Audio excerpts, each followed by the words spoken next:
Hi friends, Assalamu alaikum and welcome to our YouTube channel The World of Engineers। दोस्तों आज के lecture में हम डिस्कस करेंगे सेमीकंडक्टर रिलेटेड एमसीक्यूज का part 6 and the book name is electronic and communication engineering by Handa. दोस्तों lecture शुरू करने से पहले अगर आपने हमारा चैनल अभी तक सब्सक्राइब नहीं किया तो चैनल को सब्सक्राइब करें और साथ में बेल आइकन को जरूर प्रेस करें ताकि आने वाले वीडियोस आप लोगों को बर वक्त मिल सके। So friends, without wasting a time, let's start with MCQs number 81। The holes diffuse from P region to the N region in a PN junction diode because। दोस्तों एमसीक्यूज में कहा गया है कि P रीजन से होल डिफ्यूज करते हैं N side में, क्योंकि सॉल्यूशन से मैं आप लोगों को समझाता हूं कि डिफ्यूजन हम कहते हैं flow of particles from high concentration to lower concentration, क्योंकि हमें पता है कि पी साइड में होल की जो कंसंट्रेशन होती है वो ज्यादा होती है as compare to hole on N side, जहां पर वो माइनॉरिटी कैरियर्स होते हैं। तो दोस्तों जहां पर होल की कंसंट्रेशन ज्यादा होगी वहां से वो जाएंगे टू देयर कंसंट्रेशन जहां पर वो लो होगी, यानी hole will flow from P side to N side due to concentration difference, जिसको हम कहते हैं डिफ्यूजन। तो हमारा आंसर होगा option number A, there is greater concentration of holes in the P region as compare to N region. MCQs number 82 is in a semiconductor diode the barrier offers a position 2। MCQs में कहा गया है कि barrier offer opposition यानी semiconductor में किस चीज को करते हैं। तो दोस्तों मैंने यहां पर एक पीएन जंक्शन दिखाया हुआ है जो जहां पर डिप्लीशन रीजन अभी नहीं बना, यानी जब हम पी और एन को आपस में मिलाते हैं तो होल्स फ्लो करते हैं डिफ्यूजन की वजह से एन साइड में और एन साइड से इलेक्ट्रॉन फ्लो करते हैं पी साइड में। तो जब यहां से इलेक्ट्रॉन जाता है पी साइड में तो अपने पीछे ये एक पॉजिटिव आयन, क्योंकि कोई भी एटम जब इलेक्ट्रॉन लूज करता है तो वो एक उस पर पॉजिटिव चार्ज आता है और वो पॉजिटिव आयन बनता है इस तरह। इसी तरह जब इलेक्ट्रॉन जंप करता है पी साइड में तो ये एटम एक इलेक्ट्रॉन गेन करता है और इस पर नेगेटिव चार्ज आता है और ये एक नेगेटिव आयन बनता है। तो इसी तरह दोस्तों हमारे पास इस साइड पर बहुत सारे इलेक्ट्रॉन के जाने की वजह से एक लेयर ऑफ पॉजिटिव आयन बन जाता है और यहां पर इलेक्ट्रॉन के गेन करने की वजह से एक नेगेटिव लेयर्स ऑफ आयन बन जाता है।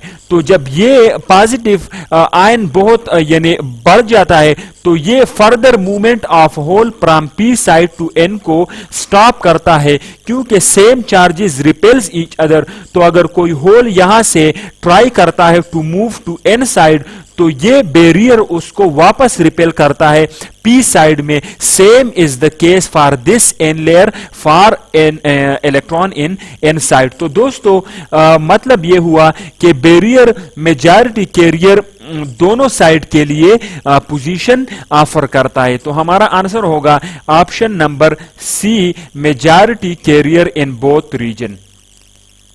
MCQs number 83 is for a PN diode, the number of minority carriers crossing the junction mainly depends on।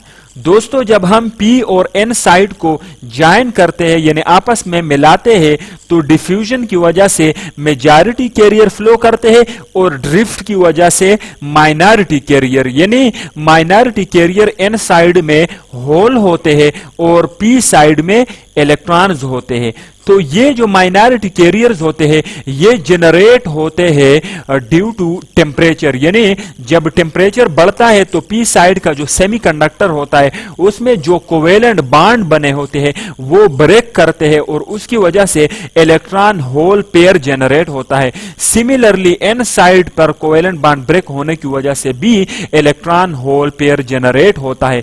तो हम कह सकते हैं कि जितना ज्यादा टेम्परेचर होगा उतना ही ज्यादा thermal generation of electron hole pair होगा, यानी उतने ही ज्यादा होल होंगे एन साइड में माइनॉरिटी कैरियर्स और पी साइड में इलेक्ट्रॉन माइनॉरिटी कैरियर। तो हमारा आंसर हम कह सकते हैं option number C, rate of thermal generation of electron hole pairs, यानी जो माइनॉरिटी कैरियर्स होते हैं वो रेट ऑफ थर्मल जनरेशन पर डिपेंड करता है to cross the junction. MCQs number 84 is The VI characteristic of a semiconductor diode is shown in figure 9, यानी हमारे पास ये एक फिगर दिया हुआ है।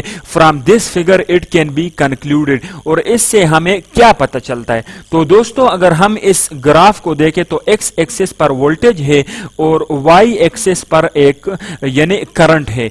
तो अगर हम वोल्टेज को देखें 0.7 से पहले, तो हमारे पास इस वोल्टेज यानी 0.7 से पहले वोल्टेज पर करंट 0 है, और 0.7 से आगे जब हम वोल्टेज को थोड़ा सा इंक्रीज करते हैं तो हमारे पास करंट में बहुत ज्यादा चेंज आता है। तो ये वो सेमीकंडक्टर होता है यानी 0.7 के बाद जिसमें बहुत ज्यादा करंट में चेंज आता है थोड़े से वोल्टेज इंक्रीज करने से, ये सिलिकॉन डायोड होता है। जर्मेनियम के केस में 0.3 पर वो बैरियर खत्म हो जाता है। तो हम कह सकते हैं कि हमारा आंसर होगा option number A, the diode is a silicon diode. MCQs number 85 is if too large current passes through the diode, यानी जब डायोड में लार्ज करंट फ्लो करता है तो डायोड के साथ क्या होता है? दोस्तों हमें पता है कि जब करंट फ्लो करता है तो वो हीट प्रोड्यूस करता है, और जितना ज्यादा करंट फ्लो करता है उतना ज्यादा हीट प्रोड्यूस होता है, और हीट की वजह से डायोड डैमेज हो सकता है यानी बर्न कर सकता है यानी ब्रेक डाउन कर सकता है। तो हमारा आंसर होगा option number C, excessive heat may damage the diode. MCQs number 86 is which of the following could be the maximum current rating of junction diode by, यानी हमें ये एक नंबर दिया हुआ है 1 to 6। तो दोस्तों इस किस्म के नंबर में जो पहला डिजिट यानी first digit shows as the current rating of diode, तो हमारा आंसर होगा ऑप्शन नंबर ए 1 एम्पियर, यानी फर्स्ट डिजिट इज 1, तो हमारा आंसर होगा 1 ampere. MCQs number 87 is when reverse bias is applied to a junction diode, यानी जब हम जंक्शन डायोड को रिवर्स बायस अप्लाई करते हैं तो जंक्शन के साथ क्या होगा? दोस्तों मैंने एक अनबायस्ड पीएन जंक्शन शो किया हुआ है जो कि इक्विलिब्रियम कंडीशन में, इक्विलिब्रियम कंडीशन मीन के में डिफ्यूजन स्टॉप हो जाता है, यानी होल फ्लो नहीं करते एन साइड में और इलेक्ट्रॉन एन से फ्लो नहीं करते टू पी साइड, यानी ये एक इक्विलिब्रियम कंडीशन है, यानी हमारे पास करंट जीरो है। जब हम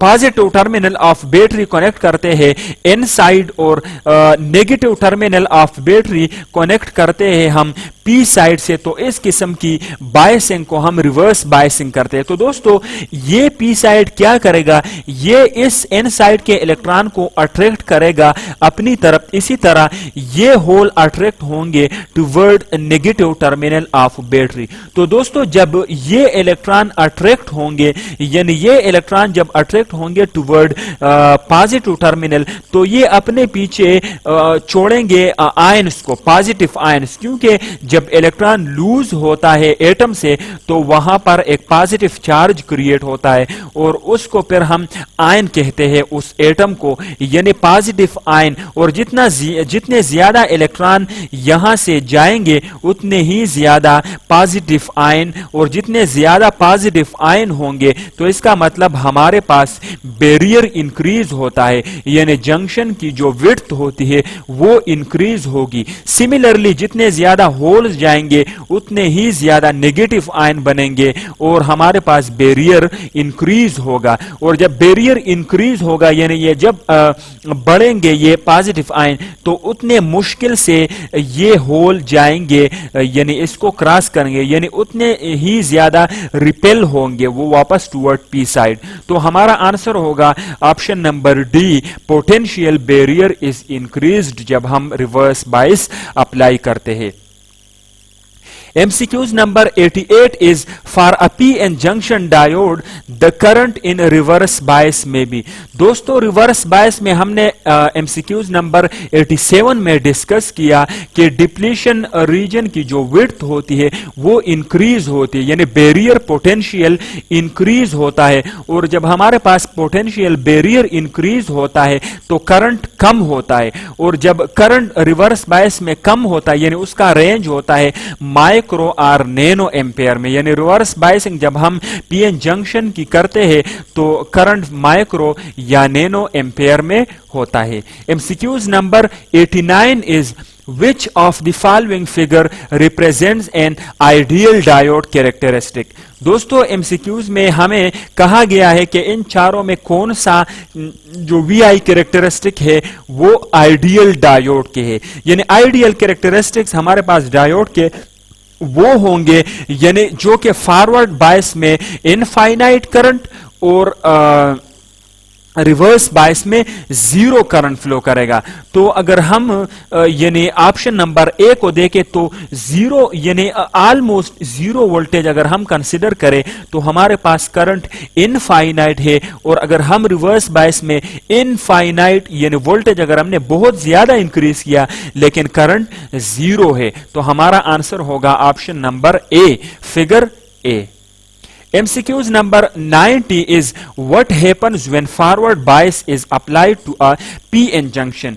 यानी जब हम PN junction को फॉरवर्ड बायस अप्लाई करते हैं, यानी जब हम नेगेटिव टर्मिनल कनेक्ट करते हैं इन साइड के साथ और पॉजिटिव टर्मिनल कनेक्ट करते हैं P साइड के साथ, जिसको हम फॉरवर्ड बायसिंग कहते हैं, तो PN जंक्शन के साथ क्या होगा दोस्तों, जब हम यानी ये जो नेगेटिव टर्मिनल है ये क्या करेगा फॉरवर्ड बायस में, ये रिपेल करेगा इस इलेक्ट्रॉन को, यानी ये इलेक्ट्रॉन को रिपेल करेगा टू मूव टू जंक्शन, और इसी तरह ये positive terminal of battery repel करेगा होल्स को टू मूव टूवर्ड जंक्शन। तो दोस्तों जब ये होल यानी अगर मैं यहां पर समझाऊं तो होल जब इस जंक्शन में जाएगा तो ये इस आयन को न्यूट्रलाइज करेगा, तो जब ये आयन न्यूट्रलाइज होगा यानी नंबर ये जो अगर हमारे पास यहां पर 4 नंबर ऑफ आयन्स है नेगेटिव तो यहां पर 3 हो जाएंगे यानी कम हो जाएंगे,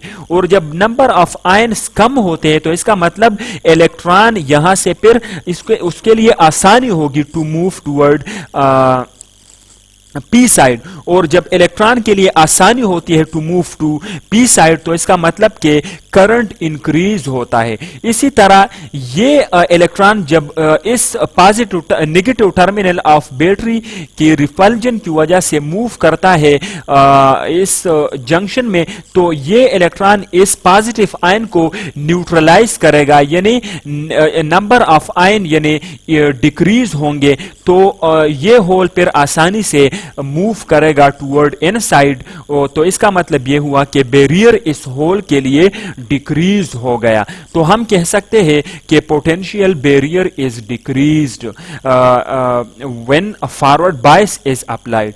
दोस्तों आज के लिए इतना ही काफी। अगर आप लोगों को वीडियो पसंद आई हो तो लाइक एंड शेयर जरूर करें, और अगर कोई भी क्वेश्चन हो इस एमसीक्यू से रिलेटेड तो kindly ask in the comment section. I will answer all of you. Thank you very much.